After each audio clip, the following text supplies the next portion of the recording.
Oi, gente. Queria contar um pouco para vocês como que eu estou pensando essa importância do exercício aqui de parâmetros de enunciados e interação na comunicação digital. A gente ainda está nesse momento olhando um pouco para essa nossa vivência das ferramentas digitais e esse exercício tem por objetivo que a gente possa pensar um pouco nas limitações de algumas ferramentas que a gente escolhe ou nas complicações que elas podem trazer em algumas situações e também nas possibilidades que elas podem nos oferecer como ferramentas de propostas que a gente possa especificamente querer usar com os nossos alunos. Então, a minha opção foi pensar em pedir para vocês olharem um pouco para essa tabela e refletirem sobre as características de algumas das ferramentas de comunicação que a gente utiliza e que estão, algumas delas, em plataformas de redes sociais, que são muito corriqueiras no nosso cotidiano, mas que nem sempre a gente pensa nesses aspectos das possibilidades e das limitações que elas têm enquanto ferramentas de comunicação. Então, eu queria é, esclarecer algumas coisas aqui em termos dessa terminologia, né? Aqui, por exemplo, quando eu falo em parâmetros de enunciados e interação na comunicação digital, no nosso primeiro encontro, no nosso segundo encontro, na verdade, a gente falou um pouquinho sobre enunciados, né? E como tudo que a gente trabalha na questão da comunicação e das interações, elas passam por uma relação entre enunciados e que é um olhar para como essas relações de enunciados se estabelecem, que a gente vai fazer quando a gente olha para essas ferramentas que fazem a mediação da nossa comunicação.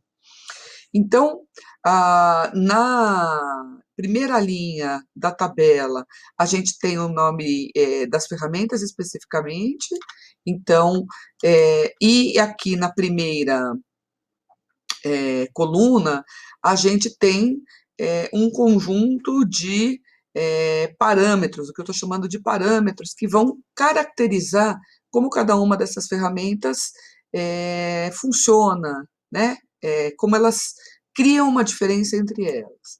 Então, por exemplo, se a gente pegar a primeira ferramenta que está descrita aqui, que é o e-mail, e que é uma ferramenta que a gente ainda tem um uso bem frequente, né? É, talvez até em algumas situações mais, em outras situações menos, mas que costuma estar no ambiente do universo do trabalho, do universo das relações mais formais. Que a gente vai poder falar sobre relação temporal no caso do uso de e-mail? E aí eu dizia que essas relações temporais a gente pode considerá-las síncronas ou assíncronas. Síncronas são relações que a gente estabelece no mesmo momento. Assíncronas são relações que acontecem em dois momentos temporais diferentes. Então, na nossa conversa, eu dizia para vocês, se vocês estão precisando de uma resposta imediata sobre algo que vai acontecer na próxima meia hora, nos próximos minutos, às vezes a ferramenta que você vai utilizar não vai ser eficiente como o e-mail. E, por exemplo, vai ser mais eficiente você utilizar uma ferramenta como o WhatsApp, que é uma ferramenta de comunicação síncrona. O e-mail, ele é assíncrono, apesar de você poder receber de algumas pessoas uma resposta muito rápida, mas é bom você considerar que talvez a pessoa só olhe essa mensagem bastante mais tarde, alguns dias depois. Então, ela é uma ferramenta que ela tem uma relação temporal mais de assincronia do que de sincronia. Como é que funciona a troca de falantes? O que eu estou chamando de troca de falantes? Quando você está fazendo uma comunicação entre várias pessoas, de que maneira isso acontece em termos de uma pessoa falar individualmente, a outra responder na sequência, né? Então, o que eu pergunto? Há uma troca de falantes alternada, um fala, outro responde, ou a troca de falantes, às vezes, é inexistente.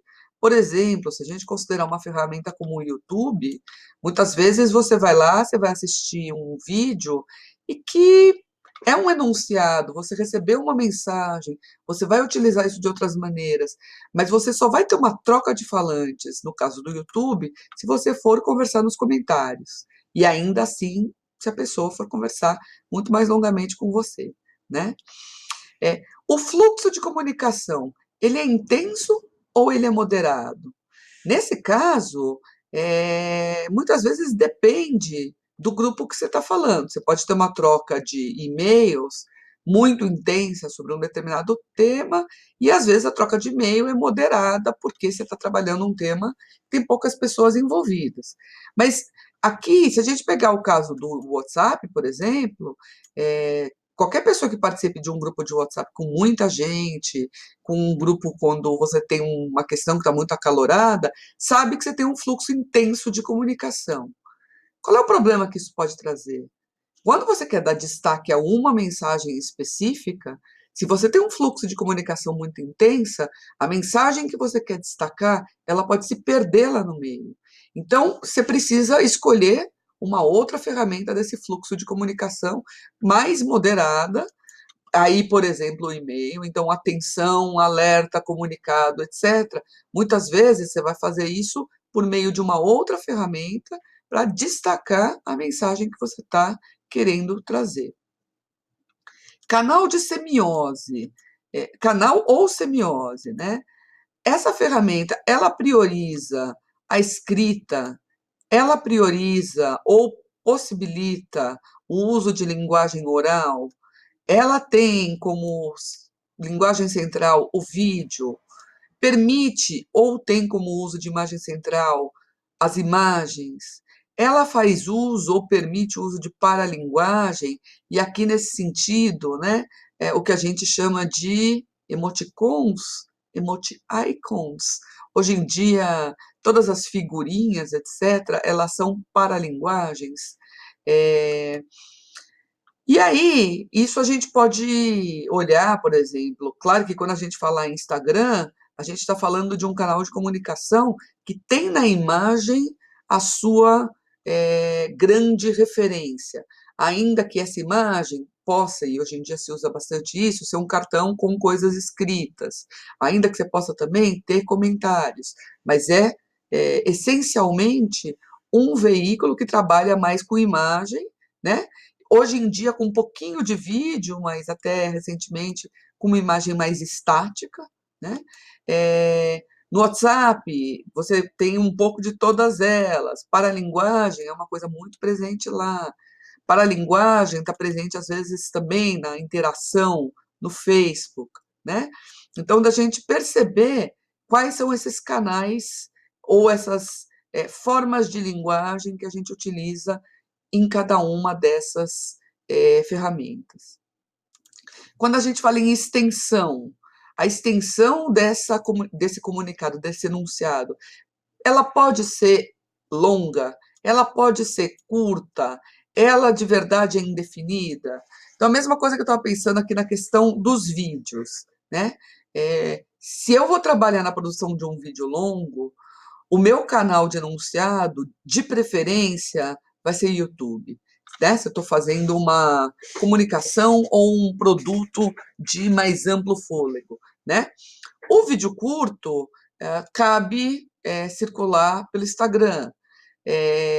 O vídeo curto cabe estar no WhatsApp. Você manda um vídeo enorme no WhatsApp e você derruba a conta das pessoas, porque quem é que tem memória para ficar recebendo vídeo tão longo? Então, assim, é um vídeo importante, é uma coisa legal, é uma coisa que eu tenho essa expectativa de circular, se é no WhatsApp é vídeo curto. Então, a gente poder pensar um pouco a característica dessa comunicação, porque se a única ferramenta que eu tenho é essa, é muito importante eu já saber que eu vou precisar fazer curto, leve, etc., para poder usar, porque senão isso não vai funcionar. Talvez nem consiga emitir. Né? Polos de comunicação. Polos de comunicação tem a ver com quantas pessoas estão conversando. Eu estou conversando uma pessoa e outra pessoa, eu estou conversando de um para muitos,